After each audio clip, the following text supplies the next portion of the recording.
अब खबरें देखेंगे विस्तार से। कोरोना वायरस महामारी के प्रकोप को देखते हुए इलाहाबाद हाईकोर्ट ने उत्तर प्रदेश की योगी सरकार को 26 अप्रैल तक 5 कोरोना प्रभावित शहरों में लॉकडाउन लगाने का आदेश दिया। हाईकोर्ट ने वाराणसी, कानपुर, प्रयागराज, लखनऊ और गोरखपुर में 26 अप्रैल तक लॉकडाउन लगाने का आदेश दिया। आपको बता दें कि यह सुनवाई वीडियो कॉन्फ्रेंसिंग के माध्यम से हुई है। कोर्ट ने यूपी के मुख्य सचिव को खुद निगरानी करने के निर्देश दिए हैं। कोर्ट की तरफ से दिए गए आदेश आज रात से ही लागू हो जाएंगे।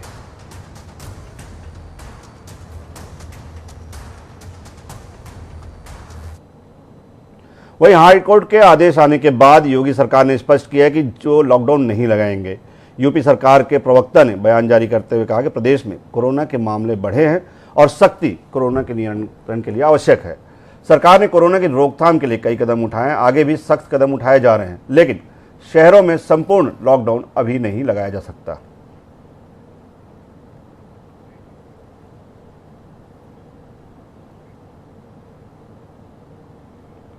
हाईकोर्ट के फैसले के बाद सपा प्रवक्ता अनुराग भदौरिया ने योगी सरकार पर हमला बोला। इस दौरान उन्होंने क्या कुछ कहा, आइए देखते हैं।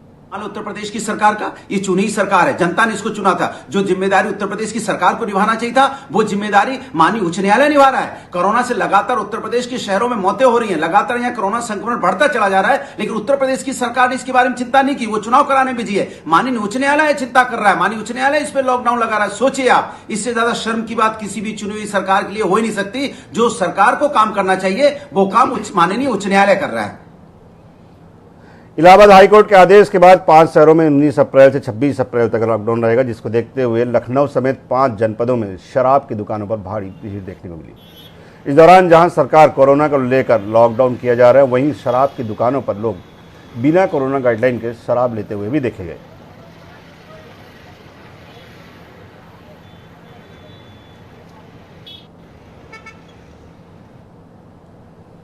इधर कोरोना वायरस से फैली महामारी पर काबू पाने के लिए केंद्र सरकार ने अहम फैसला लिया। 1 मई से 18 साल के ऊपर की उम्र वाले सभी लोगों को वैक्सीन की डोज लगाई जाएगी। प्रधानमंत्री मोदी ने एक बैठक के बाद यह अहम फैसला लिया है।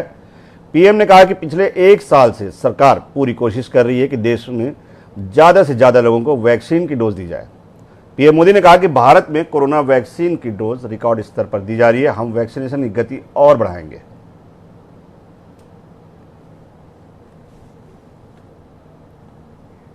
उत्तर प्रदेश में बेहद खतरनाक होते जा रहे कोरोना वायरस संक्रमण पर अंकुश लगाने के लिए रोज नए जतन हो रहे हैं। मुख्यमंत्री योगी आदित्यनाथ ने लखनऊ को लेकर बड़ा फैसला किया है। सीएम के निर्देश के बाद अब लखनऊ में एक अपर निदेशक के साथ साथ 3 संयुक्त निदेशक स्वास्थ्य सेवाओं के संबंध में फैसला लेंगे। आपको बता दें कि लखनऊ में अपर निदेशक डॉक्टर GS वाजपेयी के साथ संयुक्त निदेशक डॉक्टर YK पाठक, डॉक्टर विकास सिंघल और डॉक्टर सुनील पांडे को तैनात किया गया है।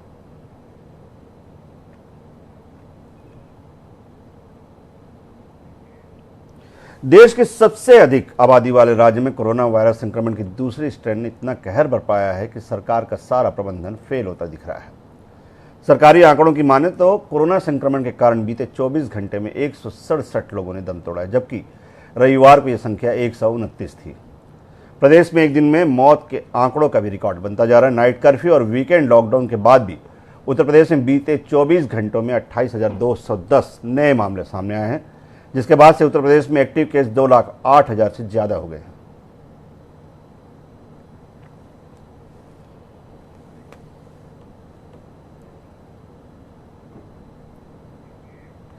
राजधानी लखनऊ के अस्पतालों में कोरोना के हालात बद से बदतर हो चुके हैं। अस्पतालों में न तो बेड है और न ही ऑक्सीजन सिलेंडर। ऑक्सीजन न मिल पाने की वजह से कई मरीजों ने दम तोड़ दिया है। मरीजों के परिवार वालों की ओर से तमाम कोशिश करने के बावजूद ऑक्सीजन की व्यवस्था नहीं कर पा रहे हैं। आपको बता दें, राजधानी लखनऊ के मौजूदा समय में कुल 47 कोविड अस्पतालों में से 37,000 मरीज भर्ती है।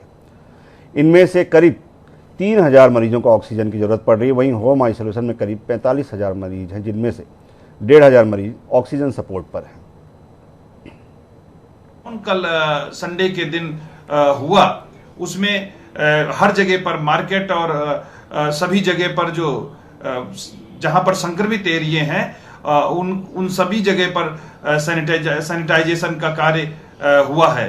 लगातार इन सभी चीजों पर ध्यान रखते हुए साथ साथ हमारे लखनऊ के सांसद आदरणीय राजनाथ सिंह जी द्वारा DRDO की टीम भेज करके 500 बेड का हॉस्पिटल तत्काल शुरू कराया गया है।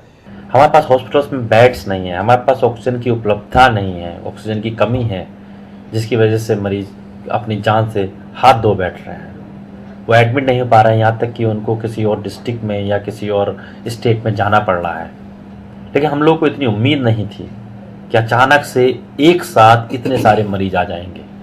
इस सब में हम सबको सहयोग करना पड़ेगा, पब्लिक को, हॉस्पिटल को और गवर्नमेंट को। ऑक्सीजन का एक उपाय है ऑक्सीजन प्लांट लगाना, जैसे कि मैं अप्रिशिएट करूँगा सरकार को। SGPGI में अभी उन्होंने 20,000 लीटर का ऑक्सीजन प्लांट SGPGI में लगाया था।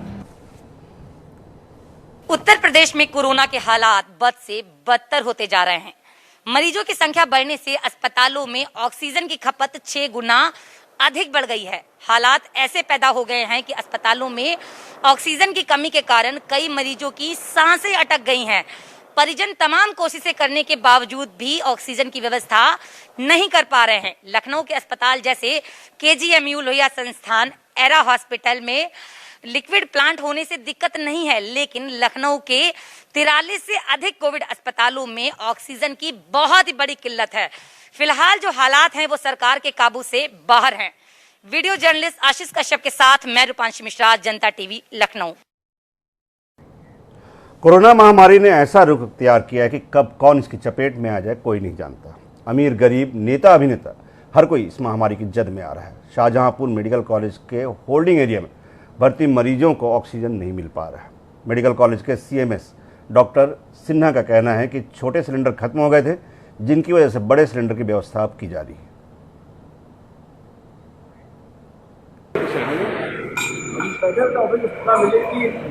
जो हमारा अस्पताल चल रहा है उसमें कुछ ऑक्सीजन कमी हो गई।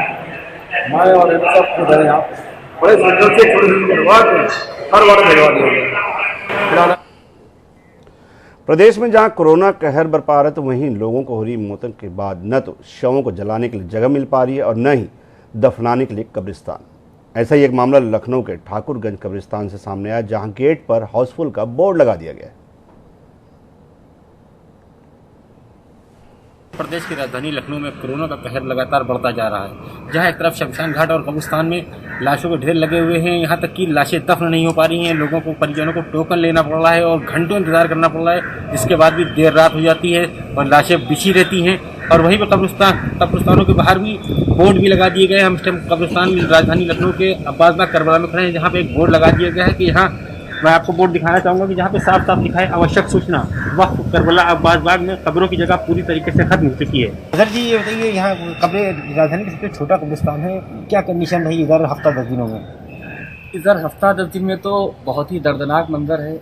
इस कब्रिस्तान में जहाँ 10 से 15 दिन में एक मिट्टी आया करती थी, वहाँ एक दिन में 5-6 मिट्टियाँ हम लोगों को देखना पड़ती है। और यहाँ के स्थानीय लोग जो हैं वो काफ़ी दहले देते हैं। बेशक मौत बरहक है, हर आदमी को आना है, और एक ऐसा मंजर जब सामने आता है तो हर आदमी का दिल कांपता है। तो जिस तरह से यहाँ पे ये हयाती कब्रें भी हैं और ये कब्रिस्तान भी है और यहाँ लोगों के घर भी हैं, तो जब यहाँ पे मिट्टियाँ आई तो किस तरह से लोगों को देखना पड़ा? देखिए, अब जो लोग यहाँ पर रहते हैं, भाई यहाँ पर कब्रिस्तान भी है, लोग भी रह रहे हैं, तो मिट्टी आएंगी तो देखना तो हर आदमी को पड़ेगा ही। लेकिन ये कहीं ना कहीं लोगों में घबराहट भी मौजूद है, लोगों में एक डर सा पैदा हो गया है। यहाँ इन्होंने बताया कि अभी भी यहाँ पे लोगों के लिए कब्रें तो फुल हो चुकी हैं, जगह फुल चुकी है, लेकिन अभी भी जगह बनाई जा रही है कि शायद हो सकता है कि कुछ लोगों की तो और जगह यहाँ पर कब्र की मिल जाए। लखनऊ से अरशद रजा। कोरोना काल में बहुजन समाज पार्टी की राष्ट्रीय अध्यक्ष मायावती भी सक्रिय हो गई है। उन्होंने प्रदेश में ऑक्सीजन की कमी को लेकर क्या कुछ कहा, आइए ग्राफिक के माध्यम से आपको दिखाते हैं। देश के विभिन्न राज्यों में कोरोना वैक्सीन व अस्पतालों में इलाज हेतु ऑक्सीजन की जबरदस्त कमी को देखते हुए केंद्र सरकार से अनुरोध है कि इनकी सप्लाई सुनिश्चित करने के लिए प्राथमिकता के आधार पर विशेष ध्यान दें और यदि इसके लिए आयात करने की आवश्यकता पड़ती है तो आयात भी किया जाए।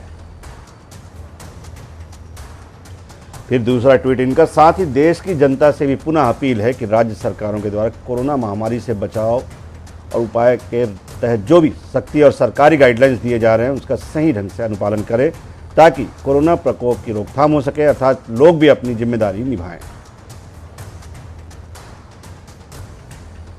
मायावती का तीसरा ट्वीट, इसके अलावा कोरोना वायरस अब युवाओं को भी अपनी चपेट में लेने लगा है, जो काफ़ी चिंता का विषय बनता जा रहा है। अंततः कोरोना वैक्सीन के संबंध में उम्र की सीमा के संबंध में भी केंद्र सरकार को अब जरूर यथाशीघ्र पुनर्विचार करना चाहिए, बीएसपी ये मांग करती है।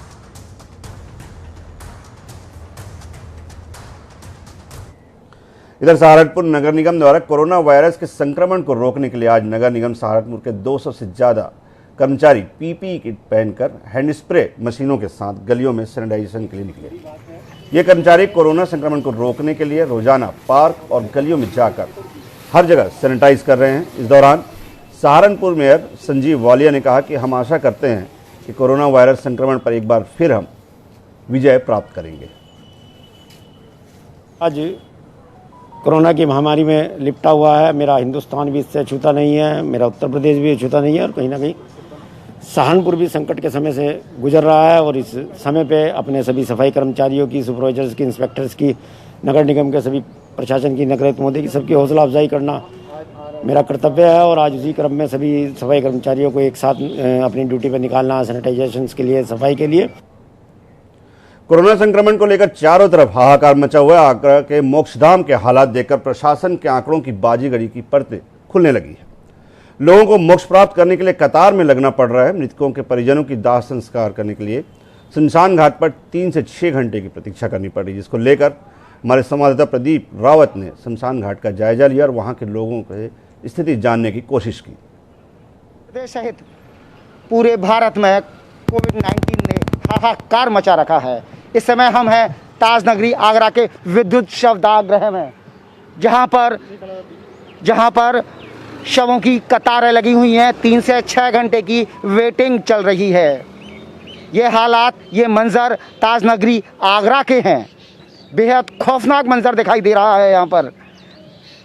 वहीं आगरा प्रशासन दावा करता है कि आगरा में संक्रमण से 3 से 5 की मौत हो रही है, लेकिन जहां पर जो मृतकों के आने वाले परिजन हैं और शवों की संख्या को देखें तो स्थिति एकदम भयावह दिखाई देती है। प्रशासन के जो दावे हैं मृतकों की संख्या के, वो यहां पर पोल खोलते दिखाई दे रहे हैं। प्रदीप रावत, जनता टीवी, आगरा। प्रदेश भर में कोरोना को लेकर हाहाकार मचा हुआ है। लोग अपने आप को बचाने के लिए कई तरह के उपाय कर रहे हैं, जिसको देखते हुए जनता टीवी के संवाददाता सुभाष गुप्ता ने डॉक्टर इमरान अख्तर से खास बातचीत की। इस दौरान उन्होंने क्या कहा, आइए सुनते हैं। उन्होंने पूरे देश में पैर पसार रखा है। लगातार मौतों का आंकड़ा बढ़ते चला जा रहा है।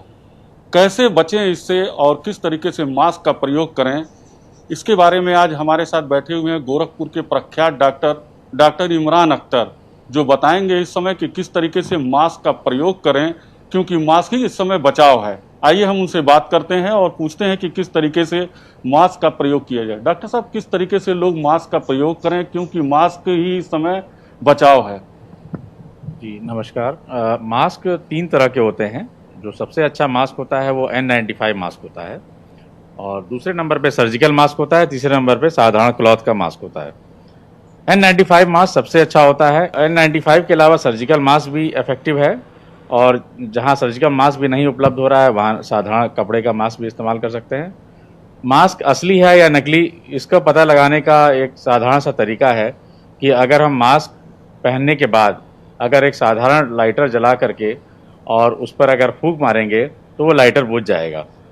अगर ये लाइटर बुझ जा रहा है तो इसका मतलब हवा आर पार जा रही है। हवा आर पार जा रही है, इसका मतलब मास्क उतना इफेक्टिव नहीं है। तो डॉक्टर साहब ये बताइए, बहुत से लोग ऐसे हैं जो मास्क मतलब डेली नहीं खरीद सकते हैं, जबकि बताया जाता है कि इसको हर 24 घंटे पे जो है बदल देना चाहिए। इसके लिए क्या करें, वो कोई ऐसा रास्ता बताइए कि आसानी से जो है वो 10 दिन 15 दिन या जो भी हो ज़्यादा से ज़्यादा उसका इस्तेमाल कर सकें। जी ये कोई ज़रूरी नहीं कि हम हर बार नया मास्क इस्तेमाल करें, क्योंकि जैसे जैसे कोरोना वायरस का पीक आता जा रहा है, मास्क की उपलब्धता भी कम होती जा रही है। तो यदि हम मास्क को 10 मिनट से ज़्यादा सूर्य की किरणों में अगर हम धूप में रख दें तो वो मास्क सैनिटाइज हो सकता है और उसको दोबारा भी यूज़ किया जा सकता है। एम्स के डॉक्टरों द्वारा ये बताया गया है कि यदि हम 5 मास्क लगातार उसमें हम पेन से मार्क कर लें 1 2 3 4 5, तो 5 मास्क अलग अलग दिन पहने और छठे दिन फिर पहला मास्क पहने, तो इस तरह से हम 5 मास्क अगर का इंतजाम कर लें तो हम कई दिन तक उसको यूज कर सकते। तो जिस तरीके से गाइडलाइन है 2 गज की दूरी, मास्क है जरूरी, उसका प्रयोग करने की इस समय बिल्कुल जरूरत है। सुभाष गुप्ता, जनता टीवी, गोरखपुर। देश भर में कोरोना का कहर जारी, वहीं उत्तर प्रदेश के बांदा में कोरोना संक्रमण की चपेट में आकर रोजाना न जाने कितनी मौतें हो रही हैं। ऐसे में लोगों ने प्रशासन और स्वास्थ्य विभाग पर आरोप लगाए हैं कि कोरोना टेस्ट कराने के बाद भी रिपोर्ट नहीं दी जा रही है, मरीजों का इलाज नहीं किया जा रहा। आज इलाज न मिलने की वजह से कोरोना से 2 लोगों की मृत्यु हो गई, जिसके बाद परिजनों ने मर्चरी में जमकर हंगामा किया। जनता टीवी ने प्रमुखता से इस खबर को दिखाया, जिसके बाद मौके पर एसडीएम ने पहुंचकर मामले का संज्ञान लिया। डॉक्टर की लापरवाही से मारा जा रहा है। हमारे पापा एडमिट हैं यहाँ हॉस्पिटल में, उनकी दिल की बीमारी हल्की थी, दर्द होता था, सांस में प्रॉब्लम, लेकिन उनको उसकी प्रॉब्लम बता दे रहे हैं कोरोना है। कोरोना की जांच नहीं दे रहे हैं, 7 दिन से पॉजिटिव जांच झूठ बोले जा रहे हैं, लेकिन उनकी अभी रिपोर्ट नहीं दी गई है। बता रहे हैं कि कोरोना हो गया, लंग्स में डबल निमोनिया हो गया। कल हम लोग आए तो बोले कि 5-6 दिन से लगातार आ रहे हैं, तो बोले कि आज नहीं मिला रहे हैं, अभी नहीं, आप कोविड है और भी लोग पेशेंट है यहाँ पे, आपको हो जाएगा फलाना। मैंने कहा भर्ती थी मम्मी? भर्ती आईसीयू में। कहाँ पर आईसीयू में? यही मेडिकल कॉलेज में। मेडिकल कॉलेज पे काफी देर।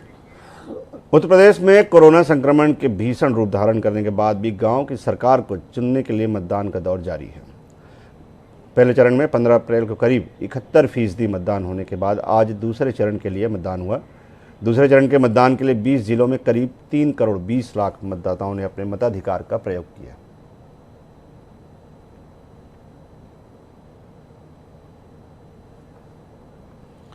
छह तस्वीरें आप देख सकते हैं अपने स्क्रीन पर। मैनपुरी, बिजनौर, प्रतापगढ़, मुजफ्फरनगर, बदायूं और एटा की है, जहां पर पंचायत चुनाव को लेकर काफ़ी उत्साह देखने को मिला मतदाताओं में और लोगों ने बढ़ चढ़कर अपने मताधिकार का प्रयोग भी यहां किया।